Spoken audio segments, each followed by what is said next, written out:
तलाक के कागजात पर साइन करवाने के लिए तुम्हारी सीईओ पत्नी ने अपनी बेल्ट सीधे तुम्हारे सिर पर दे मारी। उसे बिल्कुल भी अंदाजा नहीं था कि इस हिंसक प्रहार से तुम्हारी वो यादें वापस आ जाएंगी जो पिछले 2 सालों से कहीं दबी हुई थीं। तुमने अपना लाल माथा मला और अचानक जोर से हंस पड़े। सेराफिन, तुम्हें क्या लगता है तुमने आखिर किससे शादी की है? सेराफिन ने तुम्हें ऐसे देखा जैसे किसी पागल को देख रही हो। ठीक उसके सामने तुमने तलाक के समझौते पर हस्ताक्षर किए, मुड़े और एक ऐसा नंबर डायल किया जिसे तुमने 2 साल से नहीं छुआ था। रिसीवर से एक चिड़चिड़ी महिला की आवाज आई। कौन है? तुमने सिर्फ एक शब्द कहा, मैं। जैसे ही तुमने बोला, दूसरी तरफ से महिला ने पलटकर कहा, क्या तुम्हारा दिमाग खराब है? मुझे कैसे पता चलेगा कि तुम कौन हो? तुम धीरे से हंसे। तुम्हारी आवाज बर्फ की तरह ठंडी थी। एलोवेन, क्या मेरी धार कम हो गई है या तुम बस मगरूर हो गई हो? लाइन के दूसरी तरफ पल भर में सन्नाटा छा गया। 1 सेकंड बाद एक बेहद उत्साहित महिला की आवाज फूट पड़ी। तुमने हामी भरते हुए हल्की सी आवाज निकाली। महिला की आवाज तुरंत दुखी हो गई। तुम 2 साल से गायब थे। तुमने सीधे उसकी बात काट दी। मैंने तुम्हें अपनी लोकेशन भेज दी है, मुझे लेने आ जाओ। अगली सुबह सुबह हीरों से जड़ी एक फेरारी तुम्हारे ठीक सामने आकर रुकी। एक सिल्वर बालों वाली सुंदरी ने तुम्हें जोर से गले लगाने के लिए तुम्हारी तरफ छलांग लगाई, लेकिन तुमने उसे बेरहमी से दूर धकेल दिया और सीधे कार में बैठ गए। एलोवेन ने शिकायत करते हुए अपना पैर पटका। तुम बेरहम इंसान, मैं रातों रात इंग्लैंड से उड़कर आई हूं और तुम मेरे साथ ऐसा बर्ताव कर रहे हो। तुम्हें उसके नखरे उठाने में कोई दिलचस्पी नहीं थी। पिछले 2 सालों में तुम एक पंचिंग बैग का रोल काफी समय तक निभा चुके थे। अब उस अपराधी का शिकार करने का समय आ गया था जिसने तुम्हारी याददाश्त छीनी थी। हालांकि ठीक 2 दिन बाद सेराफिन विला में वापस लौटी, सफर से थकी हुई। उसे लगा था कि उसे अपने पहले प्यार कैसियल के बारे में कोई सुराग मिल गया है, लेकिन वो भी एक बंद गली ही निकली। तुरंत बाद एक नौकर ने उसे वो तलाक का एग्रीमेंट सौंपा जिस पर तुमने साइन किया था। मिस वेन, आपके पति खाली हाथ गए हैं, उन्होंने एक भी चीज नहीं ली। सेराफिन ने वहीं खड़े खड़े ताना मारा। खाली हाथ गया है? यह आदमी सिर्फ सहानुभूति जीतने के लिए पीड़ित बनने का नाटक करना जानता है। उसे पूरा यकीन था कि तुम सड़कों पर भूखे मरते हुए 2 दिन भी नहीं टिक पाओगे। उसने तुरंत आदेश दिया, तलाक की प्रक्रिया तुरंत शुरू करो। लेकिन उसके बोलते ही उसकी असिस्टेंट कमरे में दौड़ती हुई आई। मिस वेन, आपके पति, वो। सेराफिन ने अपनी भौहें सिकोड़ी। क्या वो गिड़गिड़ाता हुआ वापस आ गया? असिस्टेंट ने सिर हिलाया। नहीं, उन्हें इंग्लैंड के सबसे अमीर बिजनेस टाइकून की बेटी एलोवेन के साथ एक होटल में जाते हुए कैमरे में कैद किया गया है और वे पूरी रात बाहर नहीं आए। सेराफिन का चेहरा तुरंत जले हुए बर्तन के तले की तरह काला पड़ गया। इस बीच राजधानी के सबसे एक्सक्लूसिव प्राइवेट क्लब में खूबसूरत औरतों की एक कतार तुम्हारे सामने खड़ी थी। तुम्हें बोरियत न हो, इस डर से एलोवेन ने खास तौर पर तुम्हारा मनोरंजन करने के लिए उन्हें बुलाया था। तुमने अपना वाइन का गिलास घुमाया, सामने खड़ी युवा मॉडल्स को बेहद संतुष्टि से देखते हुए, जैसा कि राजधानी के अमीरों के सबसे बड़े खेल के मैदान से उम्मीद थी। यहाँ की औरतों की खूबसूरती और फिगर टॉप क्लास थे, जो उस घटिया औरत सेराफिन को पूरी तरह टक्कर दे रहे थे। अगर वो अपने पहले प्यार के लिए तुम्हें तलाक दे सकती थी तो तुम बाहर आकर अपने लिए औरतें क्यों नहीं ढूंढ सकते थे? मेरे साथ एक ड्रिंक लो, अगर तुम मुझे खुश करोगी तो मैं तुम सबको रात भर के लिए बुक कर लूंगा। ये सुनकर मॉडल्स ने तुरंत तुम्हारे लिए वाइन डाली और तुम्हारे करीब खिसक आईं। हैंडसम, मुझे तुम्हारे नाम का टोस्ट करने दो। ठीक उसी समय सेराफिन ऊपर एक प्राइवेट रूम में कैमिली के साथ ड्रिंक कर रही थी। कुछ ड्रिंक्स के बाद कैमिली ने अचानक उसे सलाह देते हुए कहा, सेराफिन, तुम इतने सालों से खोज रही हो, अब इसे भूल जाने का समय आ गया है। सेराफिन 5 सालों से कैशियल नाम के उस आदमी की तलाश कर रही थी। उसने डार्क वेब पर $3 बिलियन का इनाम भी रखा था, फिर भी उसका कोई नामो निशान नहीं था। कैमिली सेराफिन की काबिलियत जानती थी। अगर वो इतने सालों बाद भी उसे नहीं ढूंढ पाई थी तो पूरी संभावना थी कि कैसियल अब जिंदा नहीं था। हालांकि कैमिली में यह शब्द उसके मुंह पर कहने की हिम्मत नहीं थी। सेराफिन चुप रही, अपनी बची हुई ड्रिंक एक ही घूंट में पी गई। उसकी गहरी उदास आंखें एक अथाह बर्फीले तालाब जैसी लग रही थीं। कैमिली उसका गुस्सा जानती थी और उसने बात को आगे नहीं बढ़ाया। विषय बदलते हुए उसने पूछा, क्या वालिन सच में तुम्हें तलाक देने के लिए तैयार है? सब जानते थे कि 2 साल पहले जब सेराफिन ने तुम्हारी जान बचाई थी, तुम्हें उससे पहली नजर में प्यार हो गया था। तुम हर दिन उसके पीछे पड़े रहते थे, एहसानमंद होकर अपना सब कुछ उस पर लुटाना चाहते थे। बाद में शादी के लिए अपने परिवार के दबाव से निपटने के लिए सेराफिन ने तुम्हारे साथ शादी रजिस्टर कर ली। उसके बाद तुमने उसे खुश करने के लिए हर संभव कोशिश की। काश तुम अपना दिल निकालकर उसके हाथों में रख पाते। जब तुम सेराफिन से इतना प्यार करते थे तो तुम इतनी आसानी से उसे तलाक देने के लिए कैसे मान गए?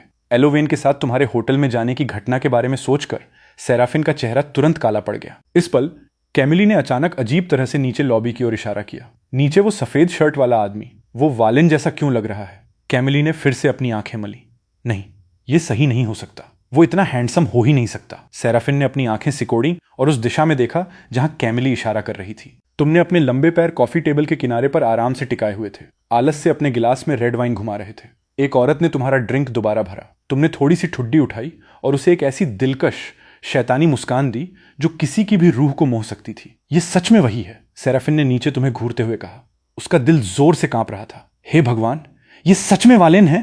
कैमिली ने 2 बार चेक किया ताकि उसे कोई गलतफहमी न हो। सदमे से उसकी आंखें लगभग बाहर आ रही थीं। इतनी सारी मॉडल्स को बुलाना, इसकी भूख बिल्कुल भी साधारण नहीं है। सेराफिन तुम्हारी गहरी आंखों को घूर रही थी। उसका अपना चेहरा पूरी तरह से बर्फ जैसा ठंडा था। एलोवेन के साथ एक होटल में घुसते हुए फोटो खींचा जाना एक बात थी, लेकिन सीधे एक क्लब में आकर आवारा औरतों के साथ मजाक करना बिल्कुल अलग बात थी। तुम मॉडल्स के समूह के साथ जमकर फ्लर्ट कर रहे थे। तभी अचानक तुम्हें एक चुभने वाली नजर खुद पर महसूस हुई। तुमने अपना सिर घुमाया और एक जाना पहचाना चेहरा अपनी ओर आते देखा। तुम्हारे होठों के कोनों पर एक व्यंग्यात्मक मुस्कान आ गई। सेराफिन भीड़ को धकेलते हुए मजबूती से तुम्हारे सामने आकर खड़ी हो गई। तलाक के कागजात पर साइन करते ही बाहर अय्याशी करने आ गए? वालेन, क्या तुम सच में इतने यौन कुंठित सेक्सुअली फ्रस्ट्रेटेड हो? तुम एक उदासीन मुस्कान के साथ सोफे पर पीछे झुक गए। जिंदगी छोटी है, बेशक इंसान को इस पल का मजा लेना चाहिए। सेराफिन ने तुम्हें घूर कर देखा। उसका चेहरा काला और अशुभ था। उसके पीछे कैमिली ने फुसफुसाते हुए कहा, कहीं वालेन तुम्हारे उसे छोड़ने के सदमे से पागल तो नहीं हो गया? तुमने अपनी दोनों बाहें फैलाईं। 2 युवा मॉडल्स के कंधों पर लपेटते हुए तुम्हारी मुस्कान और भी अधिक आकर्षक हो गई। तुम मजाक कर रही हो कैमिली। लंबी टांगों वाली सुंदरियां, कोमल स्वीट हार्ट्स और प्यारी लड़कियां, क्या ये शानदार नहीं है? मैं एक घटिया औरत के लिए पूरा जंगल क्यों छोड़ दूं? कैमिली पूरी तरह से स्तब्ध थी। तुमने सच में सेराफिन को एक घटिया औरत कहा? क्या यह वही वालेन था जिसे वो जानती थी? सेराफिन तुम्हें घूर रही थी। तुम्हारी हर बाह में एक औरत थी। उसका चेहरा बेहद बदसूरत भाव में बदल रहा था। इस समय के तुम उस कायर दब्बू लूजर से बिल्कुल अलग थे, जो पहले कुछ भी होने पर अपने स्वाभिमान का घूंट पी जाता था। क्या सीईओ वेन को भी लगता है कि मैं गलत हूं? तुमने उसकी नजरों से नजरें मिलाई। तुम्हारी आंखों में उकसावे की एक चमक थी। किनारे खड़ी अन्य मॉडल्स को देखकर तुमने एक आकर्षक मुस्कान के साथ अपनी उंगली से इशारा किया। तुम इतनी दूर क्यों खड़ी हो? इधर आओ और मेरे लिए एक ड्रिंक डालो। मॉडल्स बस बैठने ही वाली थीं कि अचानक एक चुभने वाली नजर उनकी ओर पड़ी। सेराफिन धीमी आवाज में गुर्राई। मॉडल्स इतनी डर गईं कि उनके पैर कांपने लगे और वे तुरंत वहां से भाग गईं। सेराफिन हाउस ऑफ वेन की सीईओ, राजधानी में साक्षात नरक की शासक के रूप में जानी जाती थी। निर्मम, निर्णायक और ठंडी। उसे नाराज करने का मतलब था अपनी जान गंवाना। तुमने उसे तिरस्कार से देखा। सेराफिन, किसी और का मजा खराब करने पर तुम्हें भगवान का कहर झेलना पड़ेगा। सेराफिन ने अपनी मुट्ठियां कसकर भींच लीं। उसके माथे की नसें उभर आईं। वालेन, हमारा अभी तक आधिकारिक रूप से तलाक नहीं हुआ है। आजकल तलाक के लिए 1 महीने का कूलिंग ऑफ पीरियड चाहिए होता है। इसका मतलब है कि हमें आधिकारिक तौर पर तलाक का प्रमाण पत्र मिलने में 1 महीना लगेगा। तुमने एक ठंडी हंसी हंसी। सेराफिन, मुझे ये मत बताना कि तुम रेंगते हुए वापस आना चाहती हो। अगर तुम चाहो भी तो ये इस बात पर निर्भर करता है कि मैं इसके लिए तैयार हूं या नहीं। सेराफिन ने शुद्ध तिरस्कार के साथ जवाब दिया। तुम कुछ ज्यादा ही सोच रहे हो। तुमने अपने लिए वाइन का एक गिलास डाला, उसे ठंडे अहंकार के साथ देखते हुए। यही सबसे अच्छा होगा। सेराफिन तुम्हारे सामने बैठे इस शैतानी, भड़कीले और अविश्वसनीय रूप से अहंकारी आदमी को घूर रही थी। वो समझ नहीं पा रही थी कि आखिर क्या गलत हुआ था। ठीक 2 दिन पहले तुम बेशर्मी से उससे तलाक न देने की भीख मांग रहे थे और अब तुम पूरी तरह से एक अलग इंसान लग रहे थे। तुम्हारा एलोवेन के साथ क्या रिश्ता है? तुमने एक भौं उठाई। मुझे तुम जैसी पूर्व पत्नी को अपने मामलों की सफाई देने की जरूरत नहीं है। पूर्व पत्नी? अचानक एलोवेन की हैरान और दुखी आवाज गूंज उठी। वो कुछ ही दूरी पर खड़ी थी, सेराफिन की ओर इशारा कर रही थी। वालेन, तुम सच में मेरी पीठ पीछे ये सब कर रहे थे? तुरंत एक हिंसक दुश्मनी की परत ने सेराफिन की आंखों को रंग दिया। उसके आसपास के हवा का दबाव काफी कम हो गया। तुमने कातिलाना इरादे छिपाए हुए एक नजर डाली और एलोवेन तुरंत डर गई। उसने अपने होठों को बंद करने का इशारा किया। सेराफिन, एक अच्छी एक्स को ऐसे बर्ताव करना चाहिए जैसे वो मर चुकी हो, समझी? वालेन! सेराफिन तुम्हें गालियां देना चाहती थी, लेकिन तुम्हारे पास अब उसके साथ माथापच्ची करने का समय नहीं था। तुमने एलोवेन को आवाज दी, चलो चलें, हम पार्टी जारी रखने के लिए जगह बदल रहे हैं। एलोवेन तुरंत एक उत्सुक पिल्ले की तरह तुम्हारे पीछे पीछे चलने लगी। मैं एक ऐसा प्राइवेट क्लब जानती हूं जहां की मॉडल्स यहां से भी बेहतर हैं। उनके पास दुनिया भर की सुंदरियां हैं। सेराफिन तुम्हारी लौटती हुई पीठ को घूरती रही और अचानक उसके दिमाग में एक विचार आया। वालेन एलोवेन जैसी इंग्लैंड की किसी लड़की को कैसे जान सकता है? इसके अलावा उनका रिश्ता अविश्वसनीय रूप से करीबी लग रहा था। 2 साल पहले तुम घायल हो गए थे और तुम्हारी याददाश्त चली गई थी। तुम्हें कुछ भी याद नहीं था और पिछले 2 सालों से तुम उसके प्राइवेट विला में रह रहे थे। काम करने के लिए कभी बाहर नहीं गए। तुम्हारे लिए एलोवेन जैसी ब्रिटिश अमीरजादी से मिलना असंभव था। सेराफिन की आंखों में एक चमक आई, जब तक कि वे एक दूसरे को पहले से न जानते हों। कैमिली, मेरे लिए एलोवेन के बारे में पता लगाओ। मैं उसके और वालेन से जुड़ी हर बात जानना चाहती हूँ। वो पल भर रुकी और आगे बोली, साथ ही वालेन का बैकग्राउंड भी चेक करो। कैमिली ने आदेश स्वीकार किया और चिढ़ाते हुए कहा, सीईओ वेन, मुझे ऐसा क्यों लग रहा है कि जैसे आपको छोड़ा गया है। रास्ते में एलोवेन लगातार तुमसे सेराफिन के साथ तुम्हारे रिश्ते को लेकर सवालों की झड़ी लगाती रही। उसे टालने में असमर्थ होकर तुमने लापरवाही से समझाया। 2 साल पहले उसने मेरी जान बचाई थी, इसलिए मैंने एहसानमंद होकर खुद को उसे सौंप दिया। अब जब उसे अपना पहला प्यार मिल गया है तो हम तलाक ले रहे हैं। एलोवेन ने तुम्हें घोर अविश्वास से देखा। तुम्हारी जान बचाई? हमेशा तुम ही दूसरों को बचाते हो। मुझे विश्वास नहीं हो रहा कि सच में ऐसा समय भी था जब किसी को तुम्हें बचाना पड़ा। तुमने सिर हिलाया। किसी ने मेरा शिकार करने के लिए द एक्लिप्स से हत्यारों को काम पर रखा था। एलोवेन के चेहरे के भाव पूरी तरह बदल गए। द एक्लिप्स पूर्वी एशिया का एक कुख्यात हत्यारा संगठन था। वे बेलगाम अहंकार के साथ काम करते थे और इतने निर्मम थे जो अपनी जान से ज्यादा पैसों को अहमियत देते थे। जब तक कीमत सही हो वे कुछ भी करने की हिम्मत रखते थे। तुम्हें 2 साल पहले उष्णकटिबंधीय ट्रॉपिकल जंगल में हुआ वो खतरनाक एनकाउंटर याद आया। तुम्हारी आंखों में एक गहरी चमक आ गई। आखिर किसने तुम्हें मारने के लिए द एक्लिप्स को काम पर रखा था? एलोवेन ने पूछा। क्या तुमने पता लगाया कि इस सब के पीछे मास्टरमाइंड कौन है? तुमने अपना सिर हिलाया। मेरी याददाश्त कुछ दिन पहले ही वापस आई है। मुझे अभी तक जांच शुरू करने का समय नहीं मिला। एलोवेन ने गंभीर स्वर में कहा। मुझे 2 दिन दो, मैं इसका पता लगाऊंगी। अचानक एलोवेन को कुछ याद आया। डार्क वेब पर तुम्हें पकड़ने के लिए एक बाउंटी पोस्ट इनाम का पोस्ट है। इनाम की रकम पहले ही $3 बिलियन तक पहुंच चुकी है। तुमने एक भौं उठाई। $3 बिलियन? इतना अंधा पैसा किसके पास है? क्या कोई मेरी जान लेना चाहता है? एलोवेन ने इस बारे में सोचा। ऐसा नहीं लगता। वे शायद तुम्हें जिंदा पकड़ना चाहते हैं। मुझे पकड़ने के लिए इतनी बड़ी कीमत चुकाने का मतलब है वे शायद मुझसे अपनी जान बचाने की भीख मांगना चाहते हैं। तुमने इस पर ज्यादा ध्यान नहीं दिया। डार्क वेब पर मेरे बारे में कई पोस्ट हैं, लेकिन लगभग कोई भी उन्हें लेने की हिम्मत नहीं करता। होटल लौटने के बाद तुमने मुंह हाथ धोया और आराम करने की तैयारी की। अचानक तुम्हें एक अहम बात याद आई। तुम्हारा जेड का पेंडेंट लॉकेट अभी भी सेराफिन के पास था। 2 साल पहले जब तुमने सेराफिन से शादी की थी तो तुमने उसे शादी के तोहफे के रूप में वो जेड पेंडेंट दिया था। उस समय तुम्हें उस जेड पेंडेंट की अहमियत का एहसास नहीं था, लेकिन अब जब तुम्हारी याददाश्त वापस आ गई थी तो तुम्हें अपने किए पर बेहद पछतावा हो रहा था। तुम इतनी अहम चीज यूं ही किसी को कैसे दे सकते थे? इस जेड पेंडेंट के बिना भविष्य में काम करना बेहद असुविधाजनक हो जाएगा, इसलिए तुम्हें किसी भी कीमत पर वो जेड पेंडेंट वापस लेना ही था। उस दिन कैमिली सेराफिन को खोजने के लिए सुबह सुबह वैन कॉर्पोरेशन गई। वालिन की जानकारी से जुड़ा जो कुछ भी मुझे मिल सका वो सब यहां है। सेराफिन ने फाइल खोली, लेकिन अंदर रिकॉर्ड्स की केवल कुछ ही छिटपुट लाइनें थीं। बस इतना ही? कैमिली ने कंधे उचकाए। वह पूरी तरह असहाय दिख रही थी। किसी ने वालिन की जानकारी को भारी तौर पर एनक्रिप्ट किया होगा। उसके बुनियादी विवरण के अलावा और कुछ भी नहीं मिल सकता। सेराफिन ने अपनी भौहें सिकोड़ी। यह कुछ ऐसा था जिसकी उसने बिल्कुल भी उम्मीद नहीं की थी। आम लोग इतनी हद तक नहीं जाते। उसने अपने हाथों में पकड़ी फाइल को देखा। उसकी उदास आंखों की गहराई में एक ठंडी चमक दौड़ गई। ठीक इसी समय मिरेल ने दरवाजा खटखटाया और कमरे में दाखिल हुई। सीईओ वैन, मिस्टर वालिन यहां।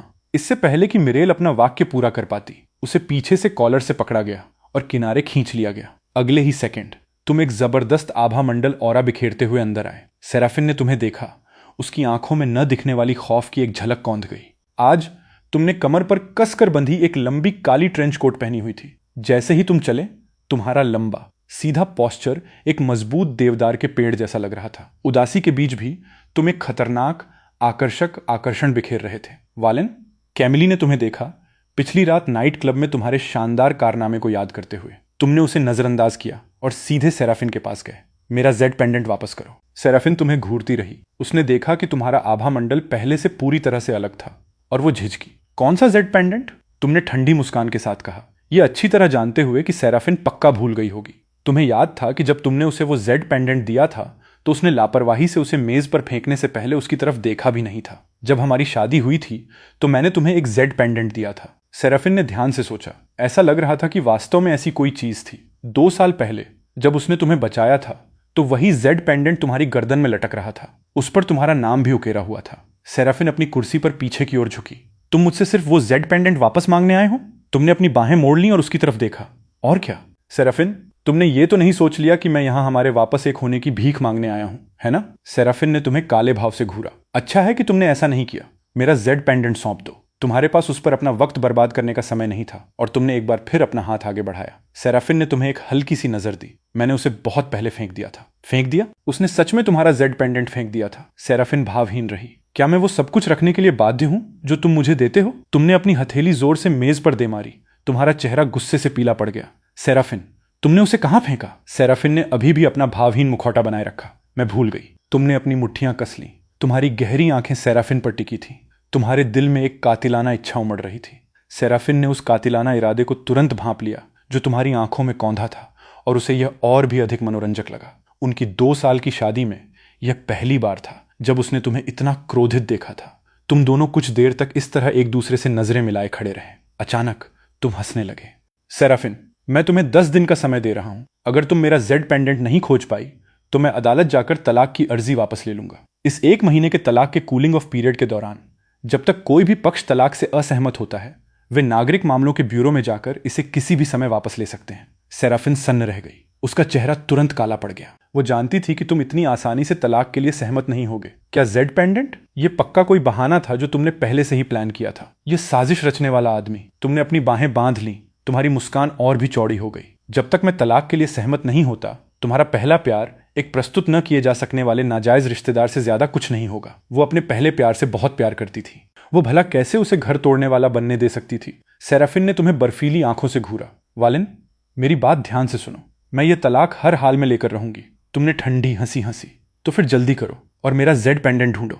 अगर तुम जेड पेंडेंट नहीं ढूंढ पाई तो मैं पूरे वेन कॉर्पोरेशन से इसकी कीमत वसूल करूंगा। सेराफिन, ये एकमात्र मौका है जो मैं तुम्हें दे रहा हूं। इतना कहने के बाद तुमने उसे चेतावनी भरी नजर से देखा और साफ तौर पर वहां से जाने के लिए मुड़ गए। जैसे ही तुम ऑफिस से बाहर निकले, तुमने महंगे कपड़े पहने एक आदमी को अपनी ओर आते देखा। तुम्हें सेराफिन के ऑफिस से बाहर आते देख ड्रेवन 1 सेकंड के लिए स्तब्ध रह गया और फिर उसने सीधे तुम्हारी ओर इशारा करते हुए गुस्से से चिल्लाया, वालेन, तुम यहां क्या कर रहे हो? तुमने एक भौं उठाई।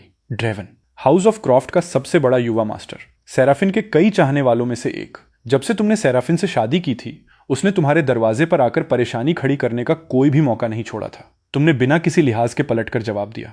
तुम्हें इससे क्या मतलब? अतीत में सेराफिन को खुश करने के लिए तुमने अपने असली स्वभाव को दबा लिया था। एक अच्छे और समझदार पति बनने की कड़ी मेहनत की थी। हर बार जब ड्रेवन लड़ने आता था तो तुम या तो चुपचाप सह लेते थे या संभव हो तो उससे बचते थे। लेकिन अब तुम्हारी इसे और बर्दाश्त करने की कोई भी इच्छा नहीं थी। ड्रेवन ने कभी उम्मीद नहीं की थी कि तुम, जो हमेशा कायर और आसानी से दबने वाले रहे थे, सच में उससे इस तरह बात करने की हिम्मत करोगे। गुस्से से उसके चेहरे का रंग बदल गया। वालेन, सेराफिन तुम्हें पहले ही तलाक दे चुकी है। तुम अभी भी बेशर्मी से उसके पीछे क्यों पड़े हो? तुम बेशर्म आदमी, जानबूझकर इतना सज धज कर आए हो। तुम पक्का सेराफिन को फंसाने की कोशिश कर रहे हो। तुमने अपने होठों को घुमाकर एक दुष्ट मुस्कान दी। मिस्टर क्रॉफ्ट, सेराफिन और मुझे अभी तक हमारा तलाक का सर्टिफिकेट नहीं मिला है, इसलिए हम वर्तमान में अभी भी कानूनी रूप से शादीशुदा हैं। ड्रेवन ने अहंकारी मुद्रा के साथ तुम्हारी नाक पर इशारा किया। तो क्या हुआ अगर तुम कानूनी रूप से शादीशुदा हो? सेराफिन जिसे पसंद करती है वो तुम वैसे भी नहीं हो। तुमने अपनी आंखें घुमाई। इससे कोई फर्क नहीं पड़ता कि वो मुझे पसंद करती है या नहीं। मायने ये रखता है कि जब तक मैं उसे तलाक नहीं देता, मैं ही असली और वैध मिस्टर वेन हूं। ड्रेवन इतना गुस्से में था कि वो तुम्हारे चेहरे पर मुक्का मारना चाहता था। मैंने तुम्हारे जैसे बहुत से आदमी देखे हैं। तुम केवल पैसों के लिए तलाक को खींच रहे हो, है ना? ये कहते हुए ड्रेवन ने अपनी जेब से एक चेक निकाला और उसे ठीक तुम्हारे चेहरे पर फेंक दिया। ये लो 1 मिलियन। पैसे लो और यहां से जितना दूर जा सकते हो दफा हो जाओ। अपनी आंखें सिकोड़ते हुए तुमने बेहद अहंकारी ड्रेवन की ओर देखा और आलस से चेक उठाया। 1 मिलियन? तो मुझे लगता है कि मैं उसे 1 घंटे के लिए छोड़ सकता हूं। ड्रेवन ने तुम्हें घूरा। 1 घंटे से तुम्हारा क्या मतलब है? मैं चाहता हूं कि तुम हमेशा के लिए सेराफिन को छोड़ दो। क्या तुम पागल हो? तुम्हें सच में लगता है कि 1 मिलियन कम है? तुमने अपनी जुबान से आवाज टियस्क निकाली। मिस्टर क्रॉफ्ट, महज 1 मिलियन, और तुम सच में इसे पेश करने की हिम्मत कर रहे हो? अपनी कलाई के झटके के साथ तुमने वो चेक हवा में उछाल दिया। कागज का किनारा एक तेज ब्लेड की तरह काम कर गया और उसने ड्रेवन के चेहरे पर खून से भरा एक कट लगा दिया। ड्रेवन ने अपने जलते हुए चेहरे को पकड़ लिया। अपनी हथेली को नीचे देखा तो वो खून से सनी हुई थी। मेरा चेहरा! वालेन, तुमने सच में मेरा चेहरा काटने की हिम्मत की? मैं तुम्हें जान से मार दूंगा। तुमने उसे नीची नजर से देखा। सिर्फ तुम? तुम्हारे पूरे शरीर से दुनिया पर राज करने वाले किसी सम्राट जैसा दबदबा निकल रहा था। 2 साल पहले उष्णकटिबंधीय जंगल में बेहतरीन ट्रेनिंग लिए हुए उन पागल कुत्तों का झुंड भी तुम्हें नहीं मार पाया था। तो उसकी क्या बिसात? भाड़ में जाओ।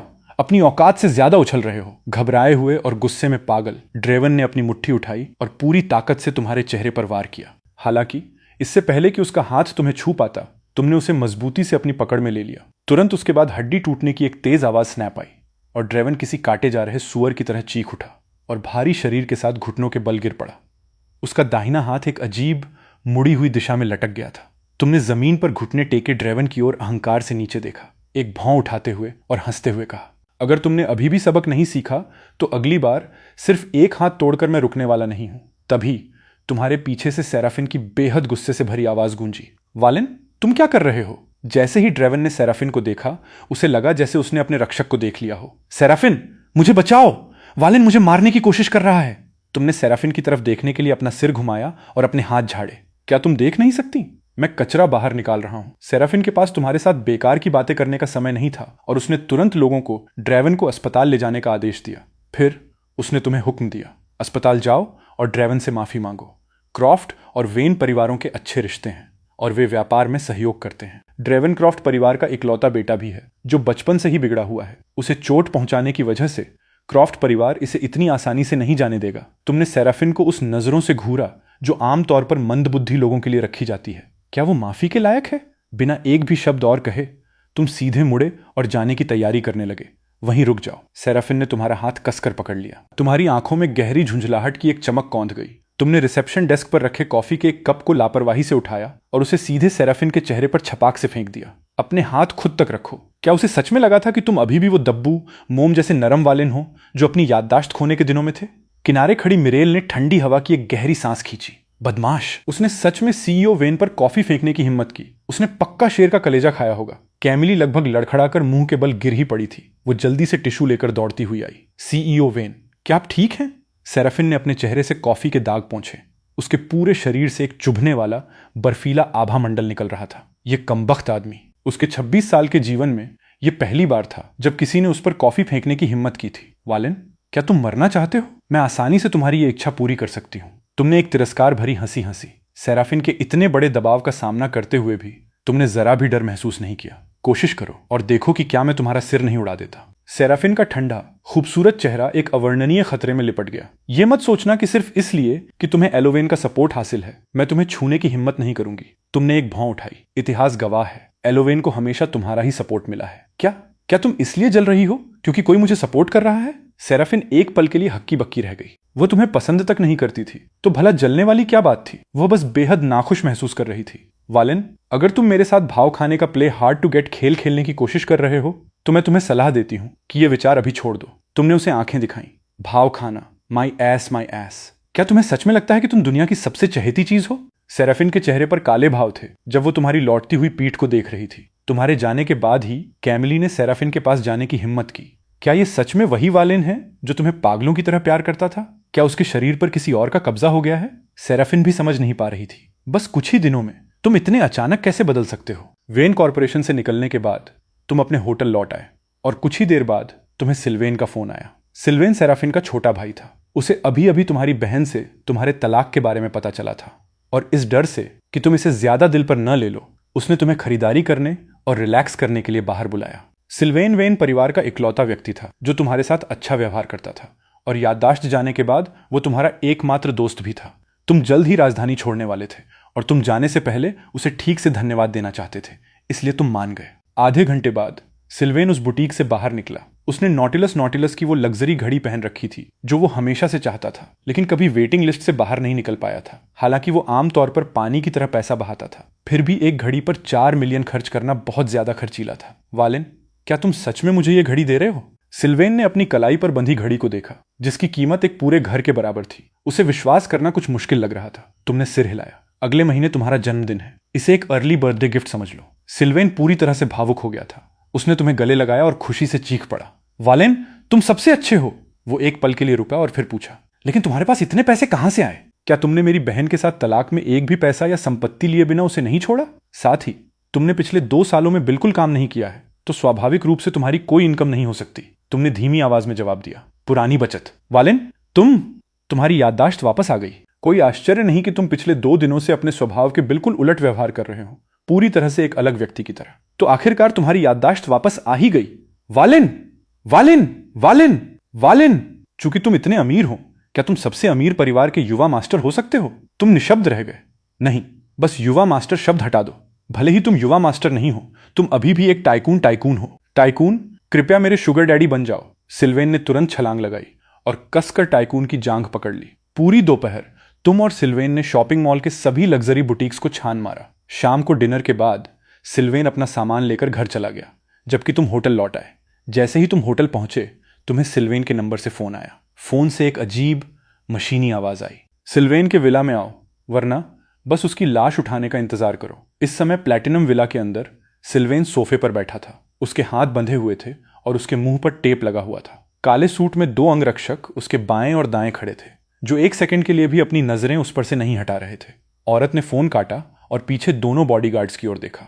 तुम लोगों ने अभी तक यंग मास्टर सिल्वेन को खोला क्यों नहीं? जैसे ही उसके हाथ आजाद हुए, सिल्वेन ने अपने मुंह से टेप फाड़ दिया और झटके से खड़ा हो गया। कैलिस्टा, क्या तुम्हारे दिमाग में कुछ खराबी है? तुमने मेरा अपहरण करने की हिम्मत भी की। राजधानी के 3 महान परिवारों में वेन परिवार के अलावा वेन्स परिवार और मर्सर परिवार थे। हालांकि वेन्स परिवार वेन परिवार के बहुत करीब नहीं था, फिर भी उनके बीच कुछ सामाजिक बातचीत होती रहती थी। नाराज मत होइए यंग मास्टर सिल्वेन, मैं तुम्हें चोट नहीं पहुंचाऊंगी।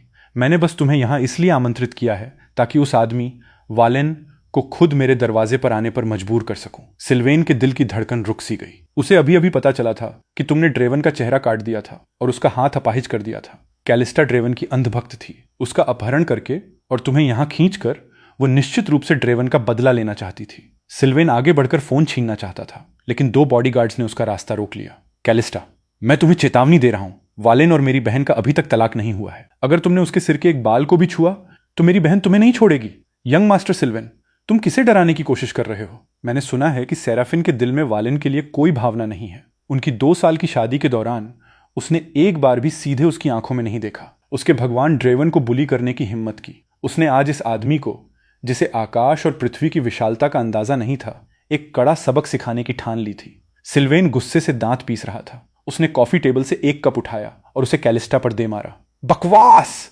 मेरी बहन और जीजाजी का रिश्ता बिल्कुल ठीक है, भले ही उनका रिश्ता खराब हो। अगर तुमने वालेन के शरीर के एक भी बाल को छुआ तो मेरी बहन तुम्हारी खाल उधेड़ लेगी। यंग मास्टर सिल्वेन, मैं खोखली धमकियों से नहीं पली हूं। पूरे सर्कल में अफवाहें फैल रही हैं कि सेराफिन वालेन को फेंके हुए कचरे की तरह मानती है। वो भला वालेन के लिए मुझ पर गुस्सा कैसे हो सकती है? कैलिस्टा की आंखों में एक तीखी चमक कौंध गई। चूंकि वालेन ने ड्रेवन का हाथ बर्बाद किया है, इसलिए मुझे बस वालेन के दोनों हाथ बर्बाद करने हैं। उसने कुछ और बॉडीगार्ड्स को इशारा किया। तुम लोग जाकर दरवाजे की रखवाली करो। जब वालेन आए तो उसे घुटनों के बल रेंगते हुए अंदर आने पर मजबूर करना। सिल्वेन इतना गुस्से में था कि उसका खून खौल रहा था। उसने अपनी आस्तीन चढ़ाई और कैलिस्टा की ओर दौड़ा।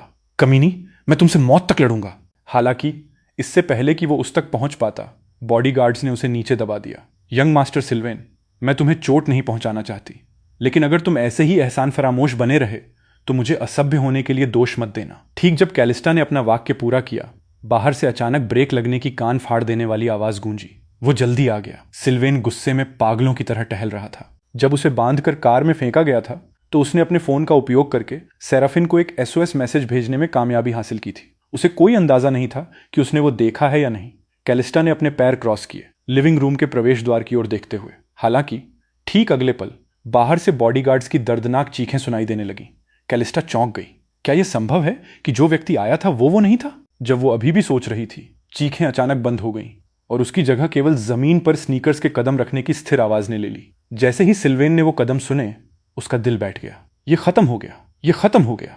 ये निश्चित रूप से वालेन है। तुम चांदनी के खिलाफ लिविंग रूम में धीरे धीरे चले आए, मजाकिया अंदाज में एक टेलीस्कोपिक बैटन डंडा घुमाते हुए, जो तुमने अभी अभी एक बॉडीगार्ड से छीना था। कैलिस्टा का ध्यान वास्तविकता में वापस आ गया। इसका मुंह बंद करो। इससे पहले कि उसकी आवाज धीमी पड़ती, ठंडी हवा का एक झोंका गुजरा। कैलिस्टा को केवल अपनी आंखों के सामने एक गहरी परछाई चमकती हुई महसूस हुई। तुरंत बाद कमरे में 2 भारी धमक थुड्स गूंज उठी। एक पल सिल्वेन अभी भी तुम्हारे बारे में चिंता कर रहा था, और अगले ही पल उसने देखा कि तुमने उसे नीचे पकड़े हुए 2 अंगरक्षकों को कितनी आसानी से निपटा दिया।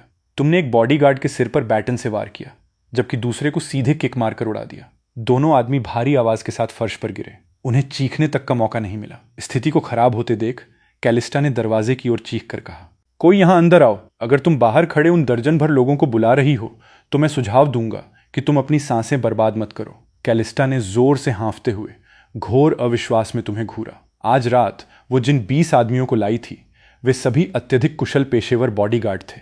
फिर भी तुमने उनसे इतनी जल्दी निपट लिया था। वे 10 मिनट भी नहीं टिक पाए थे। तुम्हारे लड़ने का हुनर इतना जबरदस्त कैसे हो सकता है? क्या सर्कल की अफवाहें हमेशा ये नहीं कहती थी कि तुमने कहा मैं किसी काम का नहीं हूं? तुम्हारे चेहरे पर बर्फीली ठंड के अलावा कोई और भाव नहीं था। तुम्हारी गहरी आंखें बेपरवाह कातिलाना इरादे से भरी हुई थीं। तुम उसे छूने की हिम्मत करती हो जो मेरा है। तुम मौत को दावत दे रही हो। तुम्हारी नजरों के नीचे कैलिस्टा ने सुन्न कर देने वाली दहशत महसूस की। तुमसे निकलने वाली जबरदस्त आभामंडल ऑरा ने उसके लिए सांस लेना लगभग असंभव बना दिया था। नहीं, मैं पीछे नहीं हट सकती। अगर मैं ड्रेवन का बदला नहीं ले सकती तो मैं उसे अपना चेहरा कैसे दिखा पाऊंगी? मुझे एक कायर लूजर से क्यों डरना चाहिए? कैलिस्टा ने अपनी हिम्मत जुटाई। वालेन, तुमने ड्रेवन का चेहरा और हाथ बर्बाद कर दिया। अब अगर तुम अपना खुद का चेहरा बर्बाद कर लेते हो और अपने दोनों हाथ अपाहिज कर लेते हो तो मैं तुम्हें जाने दूंगी। तुम्हारे होठों के कोने ऊपर की ओर मुड़ गए और तुम लगभग हिस्टीरियाई पागलों की तरह अंदाज में हंसे। ये अब तक का सबसे मजेदार जोक है जो मैंने सुना है। सिल्वेन ने जल्दी से तुम्हारा हाथ पकड़ लिया। वालेन, चलो चलते हैं। तुमने अपने हाथ में खून से सने बैटन से खेला। चूंकि मैं पहले ही यहां आ चुका हूं तो क्या बस यूं ही चले जाना बहुत बोरिंग नहीं होगा? इन शब्दों के साथ तुम्हारे हाथ में मौजूद डंडा हवा में घूम गया। कैलिस्टा के पास बचने का बिल्कुल समय नहीं था, इससे पहले कि बैटन सीधे उसके चेहरे पर जोर से जा लगा। भयानक दर्द के कारण उसका पूरा शरीर जोर से कांपने लगा। बिना एक भी शब्द कहे तुम उसके पास गए और आर्म चेयर पर बैठ गए।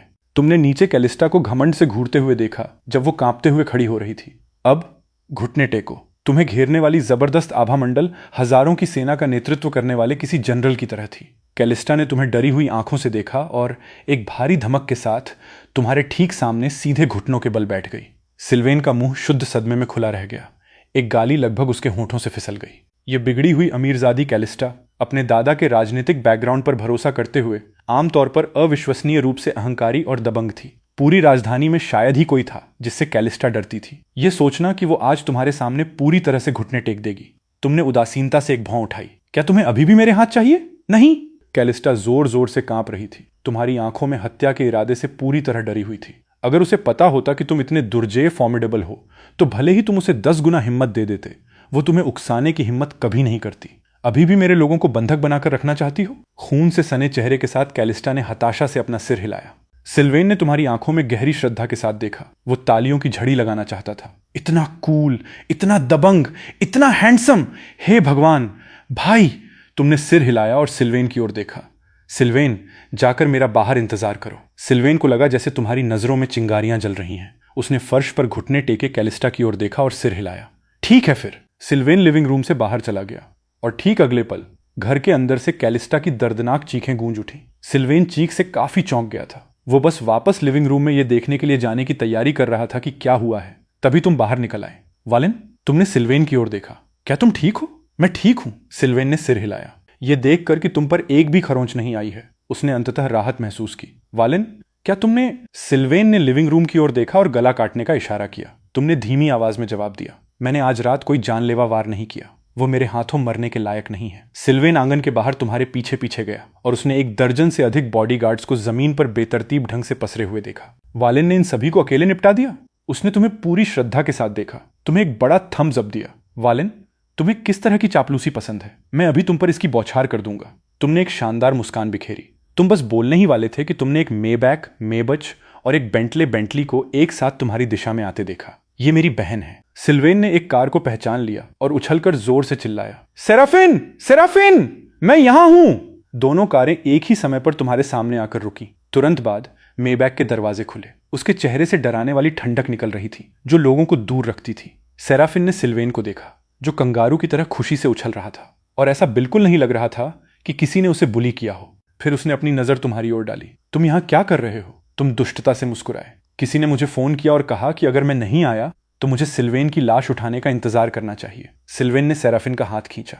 दीदी, तुम्हें सच में मेरे जीजाजी को धन्यवाद देना चाहिए। अगर वे मुझे बचाने के लिए समय पर नहीं आते तो मैं आज गंभीर खतरे में होता। तुमने शांति से जवाब दिया, मुझे धन्यवाद देने की जरूरत नहीं है। वो लोग शुरू से ही मुझे निशाना बना रहे थे। जैसे ही तुम्हारी आवाज धीमी पड़ी, बेंटले में बैठा व्यक्ति भी बाहर आ गया। वो औरत लगभग सेराफिन की उम्र की लग रही थी, बेहतरीन नैन नक्श और नाक के पुल पर टिके पतले फ्रेम वाले चश्मे के साथ। उसका आभा मंडल पेशेवर और सलीकेदार था जो एक दूर रहने वाली ठंडक और एलीट उपस्थिति बिखेर रहा था। एस्टोरिया ने सिल्वेन और तुम्हें देखा, थोड़ा सिर हिलाते हुए। यंग मास्टर सिल्वेन और मिस्टर वेन को चौंकाने के लिए माफी चाहूंगी। सिल्वेन ने ठंडी सांस ली। एक ही पिता से पैदा होने के बावजूद बड़ी बहन एस्टोरिया हर मायने में कैलिस्टा से कहीं बेहतर थी। एस्टोरिया ने गेट पर बेहोश पड़े बॉडीगार्ड्स को देखा और बर्फीले भाव से आदेश दिया, उस निकम्मी लड़की से कहो कि वो अभी बाहर निकले।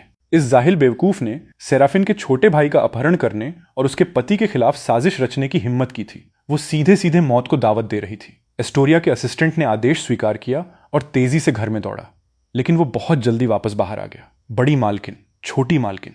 वो एस्टोरिया का चेहरा थोड़ा बदल गया। उसे क्या हुआ? छोटी मालकिन की बाईं छोटी उंगली कट गई है और दर्द के मारे वो बेहोश हो गई हैं। एस्टोरिया के भाव पूरी तरह बदल गए और सेराफिन भी सन्न रह गई। सहज रूप से उसने तुम्हारी ओर देखा। तुमने कैलिस्टा की उंगली काट दी थी। एस्टोरिया ने तुम्हें देखा। क्या ये तुमने किया है? तुमने उसकी नजरों का सामना किया। तुम्हारा लहजा असाधारण रूप से अहंकारी था। हाँ, मैंने किया। केवल एक उंगली काटना तो उसे सस्ते में छोड़ देना था। सिल्वेन ने तुम्हें घोर अविश्वास में देखा। वालेन ने सच में कैलिस्टा की एक उंगली काट दी थी। कोई आश्चर्य नहीं कि वालेन ने उसे पहले बाहर जाने के लिए कहा था। यह उसे डरने से बचाने के लिए था। वालेन इतना ज्यादा प्यारा कैसे हो सकता है? एस्टोरिया ने अपनी मुट्ठियां कस लीं और तुम्हें घूरने लगी। वह आज से पहले तुमसे नहीं मिली थी, लेकिन उसने अफवाहें सुनी थीं।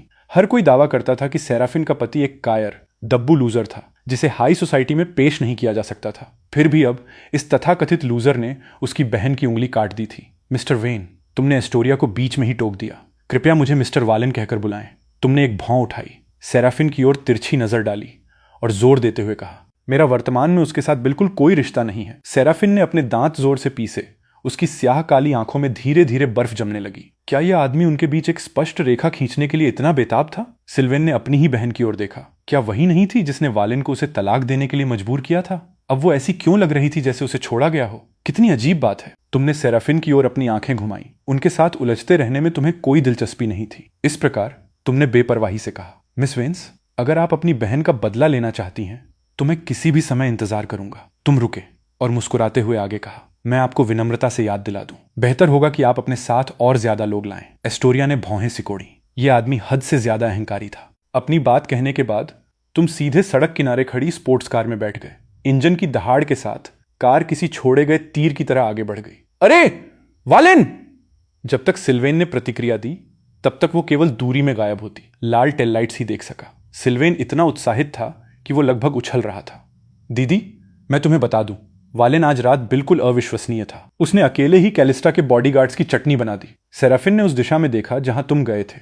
उसकी गहरी आंखें धीरे धीरे एक अप्रत्याशित रहस्यमयी धुंध में घिर गईं। इस बीच अभी अभी तुम्हारे दबंग बेलगाम बर्ताव को याद करते हुए एस्टोरिया के दिल में सच में थोड़ी दिलचस्पी पैदा हो गई। उसने न केवल उसकी बहन की उंगली काट दी, बल्कि उसने बिना एक भी खरोंच खाए इतने सारे बॉडीगार्ड्स को भी बेअसर कर दिया। यह आदमी बिल्कुल भी साधारण नहीं है। सेराफिन, तुम्हारे इस पूर्व पति ने सच में मुझे उसे एक नए नजरिए से देखने पर मजबूर कर दिया है। इससे पहले कि सेराफिन बोल पाती, सिल्वेन ने पलट कर जवाब दिया, एस्टोरिया, मेरे जीजाजी के बारे में कोई भी विचार मत पालना। उनका और मेरी बहन का अभी तक तलाक नहीं हुआ है। एस्टोरिया ने आधी मुस्कान दी।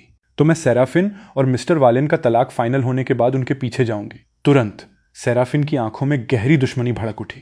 तुम्हारी हिम्मत कैसे हुई? वो सच में वालेन के पीछे जाना चाहती है? सपने देखती रहे। एस्टोरिया मूल रूप से केवल मजाक कर रही थी, लेकिन सेराफिन की उग्र प्रतिक्रिया देखकर उसकी दिलचस्पी और भी बढ़ गई। तुम मजाक कर रही होगी सेराफिन। चूंकि तुम और मिस्टर वालेन वैसे भी तलाक ले रहे हैं, तो मेरे उनके पीछे जाने का तुमसे कोई लेना देना नहीं है ना? तो फिर जाकर कोशिश करके देख लो। सेराफिन की आंखें चेतावनी से भरी थी। वो एक पल के लिए रुकी और फिर एक और धमकी दी, अपनी बहन को पट्टे में कसकर रखना। अगर अगली बार ऐसा हुआ तो वो केवल एक उंगली नहीं काटेगा। एस्टोरिया ने सिर हिलाया। आज रात की घटनाओं को लेकर वेन्स परिवार पूरी तरह से गलत था। अगर तुमने कार्रवाई नहीं भी की होती तो भी सेराफिन कैलिस्टा को आसानी से नहीं छोड़ती। एक उंगली खोने से उसे एक सबक मिलेगा। हम देखेंगे कि क्या वो भविष्य में इतना बेलगाम होने की हिम्मत करती है या नहीं। अपनी गंभीर चेतावनी जारी करने के बाद सेराफिन ने सिल्वेन को अपनी कार में बिठाया और वहां से चली गई। कार में बैठते ही सिल्वेन ने लगातार बकबक करना शुरू कर दिया। वो एस्टोरिया सच में तुम्हारे पति को चुराना चाहती थी। हालांकि उसका चेहरा काफी अच्छा है, फिर भी वो तुम्हारे सामने फीकी है। वालेन पक्का उसके झांसे में नहीं आएगा। दीदी, तुम तलाक के बारे में दोबारा विचार क्यों नहीं करती? वालेन सच में एक बहुत अच्छा आदमी है। अब उसकी याददाश्त वापस आ गई है। वो अमीर है, हैंडसम है, उसका शरीर बहुत अच्छा है और उसके लड़ने की स्किल्स भी बहुत कूल हैं। तुमने क्या कहा?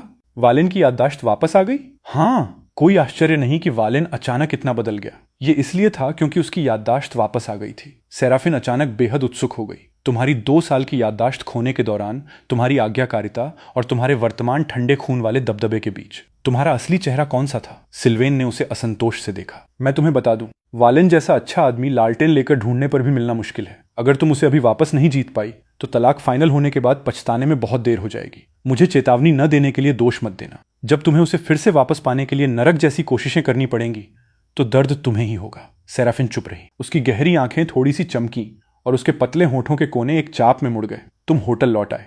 जैसे ही तुम कमरे में दाखिल हुए, एलोवेन ने उत्साह से अपना लैपटॉप उठा लिया। वालेन, मुझे मिल गया। मैंने पता लगा लिया है कि मास्टरमाइंड कौन है। एलोवेन ने 2 साल पहले के द एक्लिप्स के लेन देन के रिकॉर्ड की जांच की थी। उसे तुम्हारे नाम का एक दस्तावेज मिला जिसमें केवल एक बैंक खाता संख्या थी। इस खाता संख्या को ट्रैक करते हुए उसने पता लगाया कि 2 साल पहले तुम्हें कौन मरवाना चाहता था। एलोवेन ने एक शब्द नहीं कहा, बस टैबलेट सीधे तुम्हें सौंप दिया। तुमने इसे लिया और नतीजे देखकर तुम्हारे चेहरे के भाव पूरी तरह बदल गए। जिन सिटी का स्टर्लिंग परिवार, जिन लोगों ने 2 साल पहले तुम्हारा शिकार करने के लिए हत्यारों को काम पर रखा था, वे वास्तव में तुम्हारे अपने परिवार के ही लोग थे। तुम्हें विश्वास नहीं हो रहा था। तुम बस अपने दादाजी को फोन करके उनसे साफ साफ पूछने ही वाले थे कि अचानक कंप्यूटर स्क्रीन पर एक न्यूज विंडो पॉपअप हुई। बास्टियन, जिन सिटी का नंबर 1 राजकुमार थॉर्न परिवार की सबसे बड़ी बेटी के साथ शादी के बंधन में बंधने के लिए तैयार है। शादी की तारीख तय हो गई है। हेडलाइन के नीचे उनकी शादी की तस्वीर थी। तुम तस्वीर को ध्यान से घूरते रहे। तुम्हारा दिमाग पूरी तरह से सुन्न हो गया था। बास्टियन, तुम्हारा चचेरा भाई एलिसिया, तुम्हारी मंगेतर, जिसकी 5 साल पहले तुम्हारे साथ सगाई हुई थी, वे सच में शादी कर रहे थे। तुम वहीं पर फट पड़े। क्या उन्हें सच में लगा था कि मैं मर गया हूं? तुम तुरंत जांच करने के लिए ऑनलाइन गए। परिणाम स्वरूप तुम्हें 2 और भी ज्यादा विस्फोटक जानकारियां मिली। पहला, स्टर्लिंग परिवार ने 2 साल पहले तुम्हारी मौत की घोषणा कर दी थी और यहां तक कि तुम्हारे लिए अंतिम संस्कार भी आयोजित किया था। दूसरा, तुम्हारी मौत के भारी दुख के कारण दादाजी स्टर्लिंग को लकवा मार गया था और वे पैरालाइज हो गए थे। तुरंत तुम समझ गए। तुम्हारे दादाजी स्टर्लिंग परिवार के एकमात्र ऐसे व्यक्ति थे जो तुम्हारी वास्तविक क्षमताओं को जानते थे। जब तक वे अपनी आंखों से तुम्हारी लाश नहीं देखते, वे कभी विश्वास नहीं करते कि तुम मर चुके हो। इसका क्या मतलब था? तुम्हारी नजर वापस उस बैंक खाता संख्या पर पड़ी। तुम्हारे माता पिता का कम उम्र में ही निधन हो गया था और तुम्हारे दादाजी ने तुम्हें बचपन से ही वारिस बनने के लिए तैयार किया था। अगर तुम मर गए तो सबसे बड़ा लाभार्थी कौन होगा? अगले सेकंड तुमने सीधा आदेश जारी किया, अपना सामान पैक करो। कल मैं जिन सिटी वापस जा रहा हूं, अगले दिन हवाई जहाज पर। पिछली रात तुम ठीक से सो नहीं पाए थे, इसलिए बोर्ड करते ही तुमने सोने के लिए आई मास्क पहन लिया। किसने सोचा था कि जागने पर तुम्हारे पास एक जानी पहचानी आवाज गूंजेगी? वालेन, तुमने अपने दांत पीसे। उसने सच में शांत भाव से तुमसे पूछने की हिम्मत की थी, क्या सिल्वेन ने तुम्हें बताया कि मैं जिन सिटी बिजनेस ट्रिप पर जा रही हूं? तुमने तुरंत अपनी भौहें सिकोड़ी। तुम्हें लगता है कि मैं तुम्हारा पीछा कर रहा हूं? क्या तुम नहीं कर रहे? तुमने सीधे अपनी आंखें घुमाई। सेराफिन, कृपया थोड़ी शर्म करो। इसके परिणाम स्वरूप दूसरी तरफ एलोवेन ने भी अपना आई मास्क उतार दिया। वो पूरी तरह से घिनौनी लग रही थी। सेराफिन, हालांकि उसके साथ माथा पच्ची करने के मूड में नहीं थी और इसके बजाय उसने तुमसे पूछताछ की, तुम जिन सिटी किस लिए जा रहे हो? एलोवेन ने तुरंत पलटकर जवाब दिया, एक पूर्व पत्नी के रूप में तुम्हें वालेन के मामलों में दखल देने का क्या अधिकार है? सेराफिन की आंखें काली पड़ गईं। वालेन और मुझे अभी तक हमारा तलाक का सर्टिफिकेट नहीं मिला है। एलोवेन ने तुरंत ठंडी हंसी हंसी। क्या तुम्हारे पास पहले से ही तुम्हारा कीमती पहला प्यार नहीं है? तुम अभी भी मेरे वालेन के पीछे क्यों पड़ी हो, धोखेबाज? उसके पहले प्यार का जिक्र आते ही सेराफिन का चेहरा काला पड़ गया। ठीक उसी समय केबिन के पीछे से अचानक हंगामा मच गया। हाईजैकर्स अपहर्ताओं को फर्स्ट क्लास में घुसते देख तुम्हारा मूड एकदम खराब हो गया। सेराफिन जैसी घटिया औरत से टकराना काफी बुरा था, लेकिन उस पर से एक प्लेन हाईजैक में फंस जाना, तुम सच में किसी को पीटना चाहते थे। कुल 6 हाईजैकर्स थे, सभी बंदूकों से लैस। उनका लीडर कॉकपिट की ओर एक आदमी को ले गया और बाकी 4 को तुम सब पर नजर रखने के लिए छोड़ दिया। तुम बस हिसाब लगा रहे थे कि कचरे के इन टुकड़ों को कैसे ठिकाने लगाया जाए कि 1 सेकंड बाद तुम्हारी कलाई को अचानक एक ठंडे हाथ ने पकड़ लिया। कोई जल्दबाजी मत करना। सेराफिन ने सच में तुम्हें अपने पीछे खींच लिया, तुम्हारी मौजूदगी को छिपाने की कोशिश करते हुए। अच्छे बच्चे बनो, ये हीरो बनने का समय नहीं है। उसने अपनी आवाज धीमी की। चुप रहो। लेकिन तुमने मानने से इनकार कर दिया। अपनी आंख के कोने से तुमने सबसे नजदीकी हाईजैकर को देखा और जोर से सेराफिन का हाथ झटक दिया। तुरंत उसके बाद तुमने अपना हाथ उठाया और एक तेज आवाज स्मैक के साथ उसे गाल पर जोरदार थप्पड़ मारा। धोखेबाज, ऐसे समय में भी तुम अभी भी अपने छोटे से खिलौने वाले लड़के के बारे में सोच रही हो। क्या तुम्हें मेरे प्रति कोई शर्म नहीं है? सेराफिन पूरी तरह से जम गई। उसके चेहरे पर एक जलता हुआ दर्द फैल गया। पक्के तौर पर इस हंगामे ने तुरंत हाईजैकर्स में से एक का ध्यान आकर्षित कर लिया। वो अपनी बंदूक तानते हुए पास आया। तुम क्या कर रहे हो? तुमने अपना चेहरा ढका, जोर जोर से रोने का नाटक किया। ठीक उसी समय जब वो केवल 1 कदम दूर था, तुमने उस पर छलांग लगा दी। उसने ट्रिगर दबाने की कोशिश की। तभी उसे एहसास हुआ कि बंदूक की सेफ्टी को तुम्हारी पकड़ ने कसकर पिन कर दिया था। बिजली की फुर्ती से तुमने उससे हथियार छीन लिया और उसे हथेली के एक ही वार से बेहोश कर दिया। उसी समय एक और हाईजैकर ने तुम पर बंदूक तान दी, लेकिन इससे पहले कि उसे ट्रिगर दबाने का समय भी मिलता, अचानक सिर पर गोली लगने से वो ढेर हो गया। तुम्हारे पास बर्बाद करने के लिए समय नहीं था। यात्रियों की चीख पुकार के बीच तुम सीधे कॉकपिट की ओर दौड़े। सेराफिन और एलोवेन तुम्हारे ठीक पीछे भागे। हालांकि जैसे ही तुम दरवाजे पर पहुंचे, एक बर्फ जैसी ठंडी बंदूक की नली तुम्हारे माथे पर मजबूती से टिका दी गई। हिलना मत। हाईजैकर ने तुम्हारी बंदूक छीन ली और तुम्हारे पीछे खड़ी सेराफिन और एलोवेन पर तान दी। रुको, अपनी बंदूकें इधर फेंक दो, वरना मैं इसका भेजा उड़ा दूंगा। सेराफिन ने तुम्हें देखा जिस पर बंदूक तानी गई थी और उसके चेहरे के भाव पूरी तरह बदल गए। लेकिन जैसे ही वो अपना हथियार छोड़ने की तैयारी कर रही थी, तुम अचानक किसी भूत की तरह हिले। हाईजैकर की कलाई को एक मौत की पकड़ में लॉक कर दिया। मौका पाकर सेराफिन ने अपनी बंदूक चलाई और हाईजैकर के सिर टेम्पल के आर पार गोली मार दी। तुमने फर्श से गिरी हुई बंदूक उठाई और कॉकपिट में घुस गए। एक बार फिर गोलियों की आवाज गूंजी। जब तक सेराफिन अंदर दौड़कर आई, तुम इंस्ट्रूमेंट पैनल के सामने पूरी तरह सुरक्षित खड़े थे और हाईजैकर्स का लीडर तुम्हारे पैरों पर मरा हुआ पड़ा था। भावहीन होकर तुमने घायल कैप्टन को नीचे उतरने में मदद की। कैप्टन को तुरंत मेडिकल मदद की जरूरत है। पूछो कि क्या विमान में कोई डॉक्टर है? सेराफिन ने फ्लाइट अटेंडेंट्स को बुलाया। हालांकि जब उसने अपना सिर घुमाया तो उसने तुम्हें पायलट की सीट पर बैठे देखा। वो पूरी तरह से हक्की बक्की रह गई। वालिन, तुम्हें प्लेन उड़ाना आता है? तुमने उसकी ओर देखा। मुझे आता है, सिर्फ जानने से कहीं ज्यादा। अतीत में मैंने जो उड़ाए हैं वो लड़ाकू विमान थे। 3 घंटे बाद हवाई जहाज सुरक्षित उतर गया। तुमने सबसे पहला काम प्लेन के सिक्योरिटी कैमरों को हैक करने का किया और अपने वाले हर एक फ्रेम को पूरी तरह से डिलीट कर दिया। तुम अभी तक एयरपोर्ट से बाहर भी नहीं निकले थे कि सेराफिन ने तुम्हारा रास्ता रोक लिया। वालिन, चलो बात करते हैं। वो तुम्हें एक जटिल भाव से घूर रही थी। उसकी आंखें सदमे से भरी थीं, लेकिन तुमने उसे तुरंत खारिज कर दिया। मेरे पास समय नहीं है। इतना कहने के बाद तुमने अपना सामान उठाया और जाने के लिए तैयार हुए। सेराफिन ने तुम्हें जोर से पकड़ा, तुम्हें दीवार के खिलाफ कसकर पिन कर दिया। तुम्हें लगता है कि तुम मुझे थप्पड़ मारकर यूं ही जा सकते हो? तुमने उसे खाली नजरों से देखा। क्या तुम मुझे वापस मारना चाहती हो? सच कहूं तो वो थप्पड़ मारकर मुझे बहुत संतुष्टि मिली। तुमने उकसाने के लिए जानबूझकर अपना चेहरा ऊपर की ओर झुकाया। क्या तुम मुझे मारने वाली हो या नहीं? अगर नहीं तो मुझे छोड़ो। सेराफिन तुम्हें घूरती रही। उसके दिल की धड़कन जैसे एक पल के लिए रुक गई थी। अगले ही सेकंड उसने अपना हाथ उठाया। तुम्हें लगा कि वो सच में तुम्हें मारने वाली है, और जैसे ही उसने मारने के लिए हाथ उठाया, उसने इसके बजाय तुम्हारे दोनों हाथों को पकड़ लिया और उन्हें तुम्हारे सिर के ऊपर पिन कर दिया। तुम्हारी गुस्से से भरी आंखों में देखकर सेराफिन का मूड आश्चर्यजनक रूप से काफी बेहतर हो गया। सेराफिन, क्या तुम्हारे दिमाग में कुछ खराबी है? तुमने घृणा में अपने हाथ के पिछले हिस्से से अपना मुंह पोंछते हुए उसे जोर से धक्का दिया। उसने अपने होठों से खून का एक निशान पोंछा। अब हिसाब बराबर। तुम इतने गुस्से में थे कि तुमने गालियां दी। तुम घटिया औरत। लेकिन उसने फिर से धीमी और स्थिर आवाज में पूछा, वालिन, मुझे बताओ, तुम जिन सिटी किस लिए आए हो? तुम्हें इससे क्या मतलब? तभी तुम्हारी जेब में तुम्हारा फोन लगातार वाइब्रेट करने लगा। तुमने इसे बाहर निकाला और एक मैसेज देखा।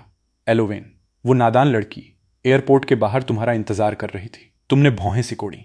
एलोवेन एक विदेशी नागरिक थी और उसकी पहचान कुछ संवेदनशील थी। अगले ही सेकंड एलोवेन खुशी से दौड़ती हुई अंदर आई। उसने खुद तुम्हारा सामान उठाने में तुम्हारी मदद की। वालेन, कार में बैठो। तुम कार के अंदर बैठे और तुमने जोरदार आवाज के साथ दरवाजा बंद कर दिया। पीछे केवल एक वाक्य छोड़ गए, सेराफिन, मेरे पीछे पड़ना बंद करो। डिनर खत्म करने के बाद तुमने रात के अंधेरे का फायदा उठाकर स्टर्लिंग परिवार की एस्टेट हवेली की ओर जाने का फैसला किया। उस समय जैसे ही तुम बालिग हुए थे, थॉर्न परिवार के साथ शादी का गठजोड़ करने के लिए तुम्हें वापस बुलाया गया था। वो सगाई का समारोह अविश्वसनीय रूप से हाई प्रोफाइल था, जिसके कारण अगले ही दिन थॉर्न परिवार के शेयर 5 पॉइंट उछल गए थे। फिर भी अब उनमें से किसी को भी नहीं पता था कि तुम लौट आए हो। तुमने अंदर जाने के लिए कुशलता से दीवार फांदी। तुम्हारे आश्चर्य के लिए स्टर्लिंग आवास के सभी बॉडीगार्ड्स को बदल दिया गया था और सुरक्षा पहले की तुलना में बहुत सख्त थी। तुम चुपचाप उस छोटी सी इमारत की ओर गए जहां तुम्हारे दादाजी रहते थे। पूरे इलाके की तलाशी ली, लेकिन बूढ़े आदमी का कोई नामो निशान नहीं मिला। अगर उन्हें लकवा मार गया है लेकिन वे घर पर आराम नहीं कर रहे हैं, तो क्या कॉर्विन ने उन्हें किसी सैनिटोरियम अस्पताल आश्रम में भेज दिया होगा? उन्हें ढूंढ पाने में असमर्थ होने पर तुमने वहां और रुकने की योजना नहीं बनाई। हालांकि जैसे ही तुम सीढ़ियों से नीचे जा रहे थे, तुमने गलती से गार्ड्स को अलर्ट कर दिया। एक ही पल में स्टर्लिंग आवास के ऊपर रात के आसमान में अलार्म गूंज उठे। अधिक से अधिक बॉडीगार्ड्स दौड़ते हुए आए। जल्दबाजी में तुम भागकर तीसरी मंजिल पर गए और सीधे एक हैंडसम आदमी से टकरा गए। बिना कोई और शब्द कहे तुमने उसे हथेली के वार से बेहोश कर दिया। तुम मुड़े और एक गेस्ट रूम में घुस गए, बालकनी से छलांग लगाने की तैयारी करते हुए। लेकिन जैसे ही तुमने अंदर कदम रखा, हवा का एक तेज झोंका तुम्हारी ओर आया। कमरे में कोई था। तुमने पीछे से दरवाजा लॉक किया और जैसे ही तुम मुड़े, तुमने सेराफिन को देखा। वो यहां क्यों थी? वो पूरी तरह से सदमे में दिख रही थी। बाहर आते हुए कदमों की आवाज तेजी से बढ़ रही थी। समझाने का समय न होने पर तुम बाथरूम में छिप गए। जैसे ही दरवाजा बंद हुआ, किसी ने गेस्ट रूम का दरवाजा खटखटाया।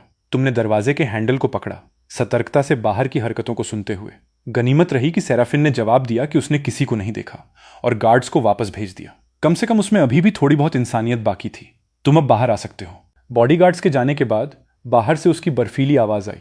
तुम बाहर निकले और तुरंत उसकी पूछताछ सुनी। तुम यहां क्या कर रहे हो? तुमने एक भौं उठाई, एक चिढ़ाने वाली मुस्कान पहनते हुए। यह सवाल तो मुझे पूछना चाहिए, सेराफिन। तुम मेरे घर में क्यों हो? तुम्हारा घर? सेराफिन पूरी तरह से स्तब्ध थी। तुम सच में स्टर्लिंग परिवार के सदस्य हो? अगर मेरा नहीं तो किसका घर हो सकता है? तुमने मेज पर रखे जूस के एक गिलास पर ध्यान दिया, उसे उठाया और पी लिया।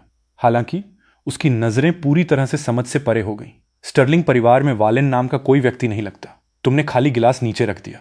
चाहे कोई हो या ना हो, तुम्हें आखिरकार पता चल ही जाएगा। और अधिक कुछ न कहते हुए तुम खिड़की से स्थिति की जांच करने के लिए मुड़े। कौन जानता था कि केवल 2 कदम चलने के बाद तुम्हारे पैर अचानक लड़खड़ाने लगेंगे। वालेन, तुम्हें घायल समझकर सेराफिन आगे दौड़ी और तुम्हें सहारा दिया। तुमने ऊपर देखा। तुम्हारे गाल एक अस्वाभाविक लाल रंग से चमक रहे थे। मुझे बहुत गर्मी लग रही है। तभी तुमने सेराफिन को ठिठकते हुए देखा। उसकी नजरें उस जूस पर टिकी थीं जो तुमने अभी अभी पिया था। धत तेरे की, यह सोचना कि यह आदमी सच में ड्रिंक में दवा मिला देगा। इतनी गर्मी है, मुझे बहुत बुरा लग रहा है। तुमने पागलों की तरह अपना कॉलर खींचा।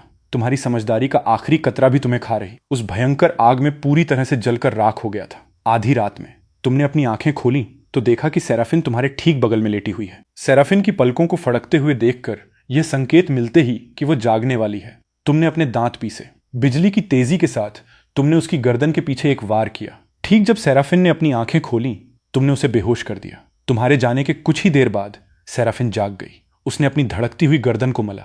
उसकी आंखों में एक गहरी दुश्मनी भरी चमक कौंध गई। वह कमबख्त आदमी मेरे साथ सोने के बाद उसने सच में मुझे बेहोश करने की हिम्मत की। उसके फोन की घंटी एक के बाद एक 2 बार बजी, यह महसूस करते हुए कि यह तुम्हारा एक मैसेज था। उसने इसे खोला और उसकी आंखें तुरंत 0 एब्सोल्यूट 0 पर जम गईं। तुमने उसे $9.90 $9.90 ट्रांसफर किए थे। साथ में एक टिप्पणी थी, खराब रिव्यू, बैड रिव्यू। सेराफिन $9.90 के ट्रांसफर को घूरती रही। उसका पूरा शरीर एक बर्फीली ठंडक बिखेर रहा था। वह कमबख्त आदमी, उसने उसे क्या समझ रखा था? और यह रिव्यू एक पूर्ण अपमान था। वालेन, तुम बस प्रार्थना करना कि तुम मेरे हाथ न लगो। इस बीच तुम उपनगरों में स्थित एक सैनिटोरियम तक गाड़ी चलाते हुए गए।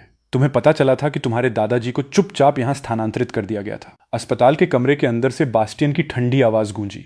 वो वास्तव में तुम्हारे दादाजी का हाथ पकड़े हुए था और जबरदस्ती उनके अंगूठे का निशान एक दस्तावेज पर लगा रहा था। इसके साथ जैसे ही एलिसिया और मैं शादी कर लेंगे, मैं स्टर्लिंग परिवार का एकमात्र वारिस बन जाऊंगा। बास्टियन ने बिस्तर पर कोमा में पड़े अपने दादाजी को घूरा और ठंडी हंसी हंसने लगा। दादाजी, आपको शुरू से ही मेरे पिता को वारिस के रूप में चुनना चाहिए था, वेलेरियस के बजाय। यह इसलिए है क्योंकि आप बहुत ज्यादा पक्षपाती थे। तो क्या हुआ अगर आपने उसे तैयार करने के लिए अपना दिल और खून एक कर दिया? क्या वो फिर भी हमारे हाथों मारा नहीं गया? इसके लिए आप खुद ही जिम्मेदार हैं। न केवल आप उसे वारिस बनाना चाहते थे, बल्कि आपने मेरी प्यारी एलिसिया की शादी भी उससे कराने की कोशिश की। मैं ये बिल्कुल बर्दाश्त नहीं करूंगा। तुम दरवाजे के बाहर खड़े थे। तुम्हारा पूरा शरीर ठंडा पड़ गया था। तुम्हारी आंखों में एक उन्मादी, कातिलाना इरादा उमड़ रहा था। थोड़ी देर बाद बास्टियन चलते हुए फोन पर बात करते हुए बाहर निकला। सूट आ गया? अच्छा, मैं अभी आता हूं। तुमने उसकी लौटती हुई परछाई को देखा। तुम्हारी नजरें ब्लेड की तरह ठंडी और तेज थीं। उनकी शादी 3 दिन बाद थी। तुम पक्का उनके लिए एक न भूलने वाला शानदार तोहफा तैयार करने वाले थे। तुम तुरंत कमरे में गए। तुम्हारे दादाजी, जिनका शरीर कभी इतना हट्टा कट्टा हुआ करता था, अब कंकाल की तरह कमजोर हो गए थे।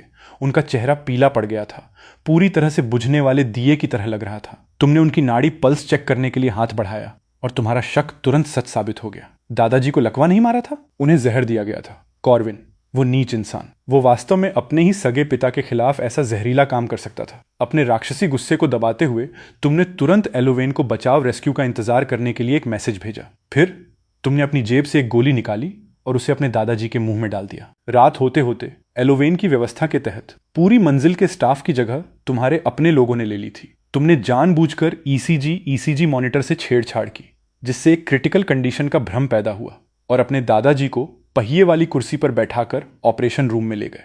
योजना उन्हें ऑपरेशन थिएटर के दूसरे निकास द्वार से बाहर निकालने की थी। हालांकि जैसे ही तुमने दरवाजे से बाहर कदम रखा, बॉडीगार्ड्स को एहसास हो गया कि कुछ गड़बड़ है और वे सीधे अंदर घुस आए। तुम्हारे दादाजी क्रॉसफायर में न फंसे, इसलिए तुमने एलोवेन को उन्हें पहले ले जाने का आदेश दिया, जबकि तुम उनके पीछे हटने को कवर करने के लिए वहीं रुक गए। लेकिन ये बॉडीगार्ड्स सभी एलीट फाइटर्स थे और वे बंदूकों से भी लैस थे। इस झड़प के दौरान तुम बाल 2 बार गोली लगने से बचे। सड़क के किनारे खड़ी कारों की ओर भागते हुए तुमने गोलियों से बचाव किया। तभी एक फेरारी तुम्हारी ओर दौड़ती हुई आई। एक परफेक्ट ड्रिफ्ट और टेल के झटके के साथ कार तुम्हारे ठीक बगल में एकदम तिरछी होकर रुक गई। गोलियां तुरंत उसके भारी बख्तरबंद बुलेट प्रूफ चेसिस से टकराकर रुक गईं। ये मानकर कि ये एलोवेन तुम्हें निकालने एक्सट्रैक्शन के लिए वापस आई है, तुमने दरवाजा खोला और बिना कुछ सोचे समझे अंदर बैठ गए। कार जलते हुए तीर की तरह आगे बढ़ गई। पूरी तरह से बॉडीगार्ड्स को चकमा देने के बाद ही ड्राइवर ने मुड़कर तुम्हारी ओर देखा। ये वो नहीं थी। तुमने क्या सोचा था कि वो कौन होगी? तुमने अपनी नाक मली, अपने ही एक सवाल से पलटवार करते हुए। तुम यहां क्या कर रही हो? सेराफिन ने गाड़ी चलाना जारी रखा और पूरी गंभीरता से बोली, अगर मैं कहूं कि मैं यहां विशेष रूप से तुम्हें लेने आई थी तो क्या तुम मुझ पर विश्वास करोगे? वेलेरियस, तुमने तुरंत अपनी भौहें उठाई। तुम्हारी आंखें सतर्कता से भर गईं। तुम्हें कैसे पता कि वेलेरियस मेरा असली नाम है? अपनी पहचान छिपाने के लिए तुमने विदेश में लगातार वालेन उपनाम का इस्तेमाल किया था। वह सच में सब कुछ जानती थी। सेराफिन ने बिना जल्दबाजी किए समझाया। जिस समय मैंने तुम्हें बचाया था वह समय स्टर्लिंग परिवार द्वारा वेलेरियस की मौत की घोषणा के समय के काफी करीब था। साथ ही तुमने पिछली रात जो शब्द कहे उससे तुम्हारी असली पहचान का अंदाजा लगाना मुश्किल नहीं था। तुमने कंधे उचकाए। चूंकि वो पहले से ही सब कुछ जानती थी इसलिए नाटक करने का कोई मतलब नहीं था। बधाई हो, तुमने सही अनुमान लगाया। मैं वास्तव में वेलेरियस हूं। सेराफिन ने तुम्हें देखा और एक और सवाल दागा, तुम्हारी याददाश्त कब वापस आई? तुम्हारी आंखें तुरंत बर्फीली हो गईं। जिस दिन तुमने मुझे धक्का दिया था तुमने खुद पर हंसते हुए एक हंसी हंसी। वैसे मुझे तुम्हारा शुक्रिया अदा करना चाहिए। अगर तुम्हारी बेरहमी न होती तो मैं शायद आज तक याददाश्त खोने से पीड़ित रहता। सेराफिन का चेहरा तुरंत भद्दा हो गया। वालेन, क्या तुम्हें मुझसे बात करते समय इतना ज्यादा कड़वा कॉस्टिक होना ही पड़ता है? तुमने बिना रुके पलटकर जवाब दिया, मेरी एक होने वाली पूर्व पत्नी इंपेंडिंग एक्स वाइफ के साथ अच्छा व्यवहार करने की कोई जिम्मेदारी नहीं है। सेराफिन की आंखें तुरंत दबे हुए गुस्से से भर गईं और उसने ब्रेक मारा, कार को सड़क के किनारे खींच लिया। वालेन, मैं किसी भी पल तलाक की अर्जी रद्द कर सकती हूँ। यह सुनकर तुम तुरंत चिंतित हो गए। सेराफिन, तुम ये गंदी चालें चलने की हिम्मत मत करना। तुमने ही सबसे पहले तलाक की बात छेड़ी थी और अब तुम अपनी बात से मुकरना चाहती हो। तुमने मुझे क्या समझ रखा है? किसे पता था कि वो बस अपनी सीट पर पीछे की ओर झुक जाएगी, शांत और बेपरवाह। तुम मेरे साथ सोए थे। मुझे ये मत बताना कि तुम जिम्मेदारी नहीं लेना चाहते। तुम वहीं गुस्से में हंस पड़े। मैंने इसके लिए पैसे दिए थे, भले ही ये केवल $9.90 था। पैसा पैसा होता है। सेराफिन का चेहरा बर्तन के तले जैसा काला पड़ गया। ये कमबख्त आदमी! उसने तुम्हें कंधों से जोर से पकड़ा और सीट के खिलाफ पिन कर दिया। वालेन, तुम मुझे क्या समझते हो? तुम्हारे कंधे में अचानक दर्द की एक टीस उठी और तुमने ठंडी हवा की एक गहरी सांस खींची। सेराफिन जम गई। अचानक उसे एहसास हुआ कि उसकी हथेली गीली और गर्म लग रही है। उसने नीचे देखा तो उसकी हथेली खून से सनी थी। तुम घायल हो? उसे लगा जैसे किसी ने उसके दिल को बेरहमी से निचोड़ लिया हो। उसका लहजा गहरी चिंता से भरा था। तुमने ठंडी बेरुखी से उसके हाथ को झटक दिया। मैं ठीक हूं, बस एक छोटी सी चोट है। यह बस एक गोली छूकर निकली है। इसका जिक्र करना भी जरूरी नहीं है। इतना खून बहना एक छोटी सी चोट है? सेराफिन चिंता और दिल के दर्द दोनों से अभिभूत होकर अस्पताल जाने के लिए तुरंत कार स्टार्ट करने लगी। मैं अस्पताल नहीं जा रहा हूं, मैं एक डॉक्टर को बुला लूंगा। बस मुझे एक फर्स्ट एड किट ला दो, मैं खुद इसे देख लूंगा। जल्द ही एक नौकर मेडिकल किट ले आया। तुमने अपने कंधे का घाव खोला, कुशलता से उसे कीटाणुरहित किया और खून बहना बंद किया। घाव गहरा नहीं था, टांके लगाने की कोई जरूरत नहीं थी। मुझे करने दो। सेराफिन ने गॉज पट्टी ली, तुम्हारे पास बैठ गई और धीरे धीरे तुम्हारे घाव के ऊपर उसे गोल गोल लपेट दिया। हालांकि उसकी नजर अनजाने में तुम्हारी गर्दन और कॉलर बोन को ढके हुए लव बाइट्स पर पड़ी। ये वो निशान थे जो उसने पिछली रात तुम पर छोड़े थे। तुमने उसे घूरते हुए देखा। तुम क्या देख रही हो? जल्दी से पट्टी बांधो। सेराफिन के होठों के कोने ऊपर की ओर मुड़ गए। उसने पूरी तरह से तुम्हारे घाव पर पट्टी बांध दी और तुम्हारी शर्ट के बटन वापस बंद करने में भी मदद की। फिर वो अचानक बोली, वालेन, हम तलाक नहीं लेते, ठीक है? तुम वहीं के वहीं पूरी तरह से सुन्न हो गए। ये कैसा ब्रह्मांडीय मजाक, कॉस्मिक जोक कर रही थी वो। फिर भी वो सीधे तुम्हें देख रही थी, पूरी सच्चाई और ईमानदारी के साथ बोल रही थी। हम पिछली रात एक साथ सोए थे, इसलिए तुम्हें मेरी जिम्मेदारी लेनी होगी। तुमने ताना मारा। मैंने तुमसे मुझे बचाने की भीख नहीं मांगी थी। क्या तुम ही वो नहीं थी जिसने अपना आत्मनियंत्रण खो दिया था? इस प्रकार तुमने अपना फोन निकाला, सीट के खिलाफ पीछे झुके और कहा, अपनी कीमत बताओ, तुम्हें कितना चाहिए? सेराफिन का चेहरा तुरंत बर्तन के तले जैसा काला पड़ गया, लेकिन तुमने दांव बढ़ाना जारी रखा। 50,000, 1 लाख या 2 लाख? उसे खुद को खंजर जैसी नजरों से घूरते हुए देखकर तुमने जानबूझकर अपने पैर क्रॉस किए। तुम्हारा चेहरा पूरे तिरस्कार से भरा था। राजधानी में सबसे महंगी रात की कीमत केवल 1 लाख के आसपास होती है। क्या तुम्हें अभी भी लगता है कि 2 लाख बहुत कम है? वालेन, उसके माथे की नसें गुस्से से धड़कने लगी। उसने कभी उम्मीद नहीं की थी कि तुम सच में उसके साथ एक वेश्या जैसा व्यवहार करोगे। फिर भी तुमने सीधे उसके दिल पर वार करना जारी रखा। इसके अलावा, अगर हम तलाक नहीं लेते हैं तो तुम्हारे उस कीमती पहले प्यार का क्या होगा? मुझे ये मत बताना कि तुम जैसी औरत एक पति को घर पर सुरक्षित रखना चाहती है और साथ में एक हरम भी चलाना चाहती है। बकवास! उसका चेहरा पूरी तरह से काला पड़ गया था, लेकिन तुरंत बाद उसने एक परम बम गिराया। पिछली जानकारी गलत थी, कैशियल नहीं मिला है। तुम्हारे चेहरे की मुस्कान तुरंत जम गई। तो ये बात थी। पता चला कि उसे बस अपना पहला प्यार नहीं मिला था। यही वजह थी कि उसने अचानक तलाक के बारे में अपना मन बदल लिया था। तुम अचानक खड़े हो गए, भारी गुस्से में धधकते हुए। सेराफिन, मैं कोई आज्ञाकारी कुत्ता नहीं हूं जिसे तुम अपनी मर्जी से बुला सको और अपनी मर्जी से फेंक सको। मेरा वो मतलब नहीं था। तो तुम्हारा क्या मतलब था? गुस्से से तुम्हारा चेहरा लाल हो गया था। तुम बस उससे बहस करने ही वाले थे कि अचानक तुम्हारे फोन की घंटी बजने लगी। यह एलोवेन थी। तुमने सेराफिन को एक तरफ धकेल दिया। जैसे ही कॉल कनेक्ट हुई, एलोवेन की घबराई हुई उग्र आवाज गूंजी, वालिन। एक तेज धमाके के साथ तुम्हारा दिमाग पूरी तरह से खाली हो गया।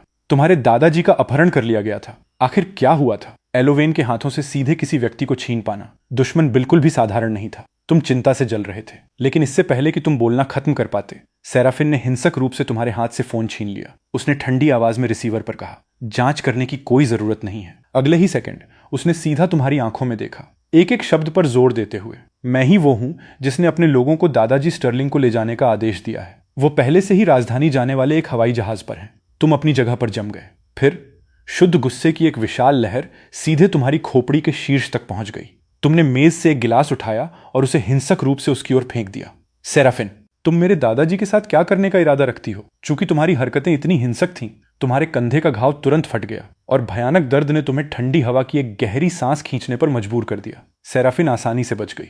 तुम्हारे दर्द भरे भाव देखकर वो वास्तव में दुखी लग रही थी और तुम्हें बैठने में मदद करने के लिए हाथ बढ़ाया। तुमने उसे कॉलर से जोर से पकड़ा, एक शातिर चेतावनी देते हुए। सेराफिन, अगर तुमने मेरे दादाजी के सिर के एक बाल को भी छूने की हिम्मत की तो मैं तुम्हें पूरी तरह से बर्बाद कर दूंगा। गुस्सा होने के बजाय वो वास्तव में हंस पड़ी। चिंता मत करो, तुम्हारे दादाजी मेरे दादाजी भी हैं। मैं उन्हें नुकसान क्यों पहुंचाऊंगी? मैंने पहले ही एक elite top class medical team की व्यवस्था कर दी है। जैसे ही वे राजधानी पहुंचेंगे उन्हें सबसे अच्छा इलाज मिलेगा। तुमने अपनी मुट्ठियां कस लीं, उसे खंजर जैसी नजरों से घूरते हुए। सेराफिन, तुम्हें आखिर चाहिए क्या? उसके होठों की मुस्कान गहरी हो गई, जिसमें एक दुष्ट आकर्षण था। जैसा कि मैंने पहले कहा, मैं तलाक नहीं चाहती।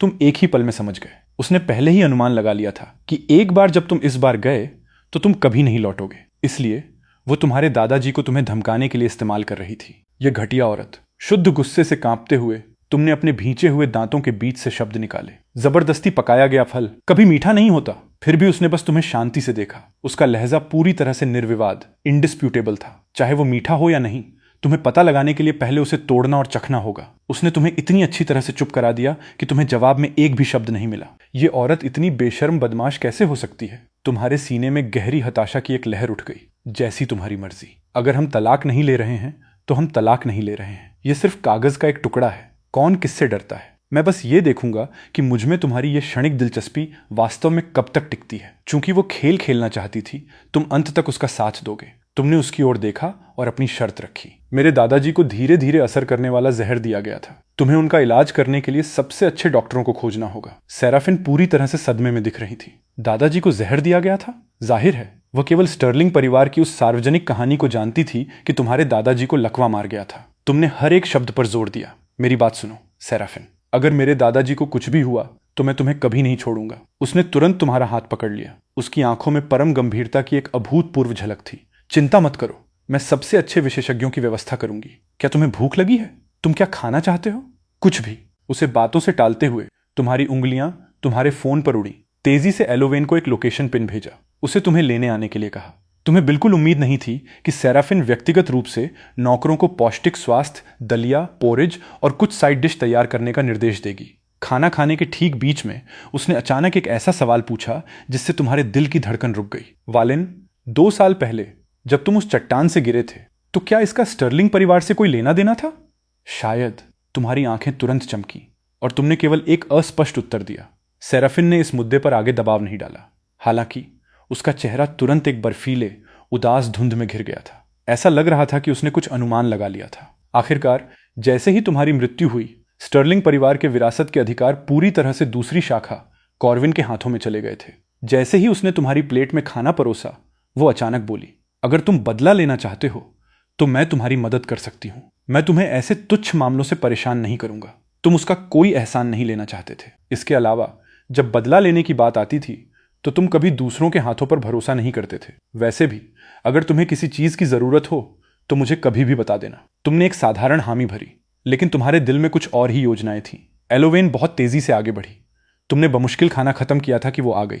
हालांकि सेराफिन ने तुम्हें जाने का बिल्कुल कोई मौका नहीं दिया। वालिन, जब तक हमें तलाक का सर्टिफिकेट नहीं मिल जाता, हम अभी भी कानूनी रूप से पति पत्नी हैं। तुम बिस्तर पर बैठे थे। तुम्हारे होठों के कोने एक दुष्ट मुस्कान में मुड़ गए। क्यों ना हम थोड़ी देर में कुछ ऐसा करें जो कानूनी पतियों और पत्नियों को करना चाहिए। पिछले अनुभवों के अनुसार तुम जितने अधिक सक्रिय प्रोएक्टिव थे, वो तुमसे उतनी ही अधिक नफरत करेगी। अप्रत्याशित रूप से उसने उस तर्क को पूरी तरह से नजरअंदाज कर दिया, सीधे नीचे झुकी और तुम्हें अपनी बाहों के बीच कैद कर लिया। थोड़ी देर इंतजार करने की कोई जरूरत नहीं है। अगर तुम मुझे चाहते हो तो मैं तुम्हें अभी संतुष्ट कर सकती हूँ। तुम्हारा तुरंत दम घुटने लगा और तुम घबराहट में पीछे की ओर खिसके। मैं बस मजाक कर रहा था। मेरी बेचारी कमर में अभी भी दर्द है। हमेशा मेरा साथ देने के लिए धन्यवाद।